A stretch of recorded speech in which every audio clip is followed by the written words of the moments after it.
ও দেশটা তোমার বাপের নাকি?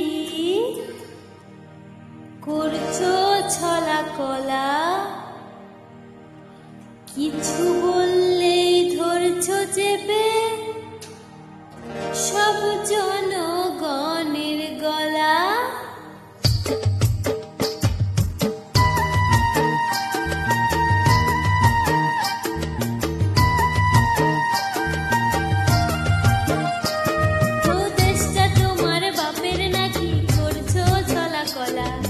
কিছু বললে ধরছো চেপে জনগণের গলা।